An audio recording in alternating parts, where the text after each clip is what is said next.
കാർഷിക മേഖലയ്ക്ക് അകമഴിഞ്ഞ പരിഗണനയാണ് ബജറ്റിലുള്ളത്. നാളികേരത്തിന്റെ താങ്ങുവില ഉയർത്തി.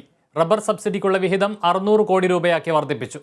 വന്യജീവി ആക്രമണം പ്രതിരോധിക്കാനും തുക വകയിരുത്തിയിട്ടുണ്ട്.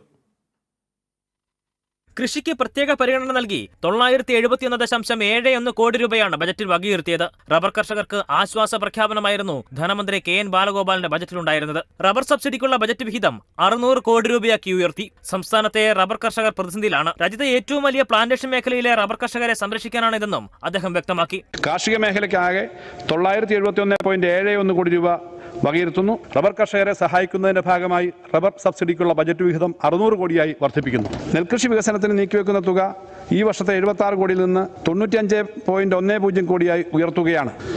സമഗ്രമായ പച്ചക്കറി കൃഷി വികസന പദ്ധതികൾക്കായി 93.45 കോടി രൂപ വകയിരുത്തുന്നു.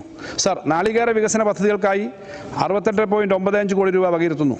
നാളികേരത്തിന്റെ താങ്ങുവില 32 രൂപയിൽ നിന്ന് 34 രൂപയായി ഉയർത്തുന്നു. നാളികേര വികസന പദ്ധതിക്കായി 60.85 കോടി രൂപ വകയിരുത്തിയ ബജറ്റിൽ നാളികേരത്തിന്റെ താങ്ങുവില 32 രൂപയിൽ നിന്നും 34 രൂപയാക്കി ഉയർത്തി. നെൽകൃഷിക്കായി 95 കോടിയും പച്ചക്കറി കൃഷിക്ക് 93.45 കോടിയും ബജറ്റിൽ നീക്കിവച്ചു. സ്മാർട്ട് കൃഷിഭവനുകൾക്ക് 10 കോടിയും കാർഷിക കർമ്മസേനയ്ക്ക് 8 കോടിയും വിള ഇൻഷുറൻസിന് 30 കോടിയും തൃത്താലയ്ക്കും കുറ്റ്യാടിക്കും നീർത്തട വികസനത്തിന് 2 കോടി വീതവും ബജറ്റിൽ വകയിരുത്തിയിട്ടുണ്ട്. വന്യജീവി ആക്രമണങ്ങൾ തടയാനും നഷ്ടപരിഹാരത്തിനുമായി ആകെ 50.85 കോടി രൂപ അനുവദിച്ചു. വന്യജീവി ആക്രമണങ്ങളുടെ നഷ്ടപരിഹാരം വർദ്ധിപ്പിക്കുന്നതിനും റാപ്പിഡ് റെസ്പോൺസ് ടീമുകൾ താൽക്കാലികമായി ശക്തിപ്പെടുത്തുന്നതിനും രൂപീകരിക്കുന്നതിനും പദ്ധതി തുകയായ 30.85 കോടി രൂപ അതിൽ നിന്നധികമായി 20 കോടി രൂപ കൂടി അനുവദിച്ചുകൊണ്ട് 50.85 കോടി രൂപ ഈ പ്രവർത്തനങ്ങൾക്കായിട്ട് അനുവദിക്കുന്നു.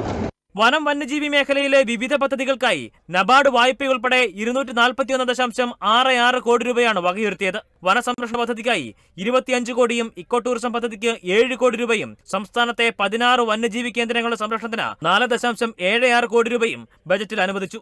Kerala vision news, Thiruvananthapuram.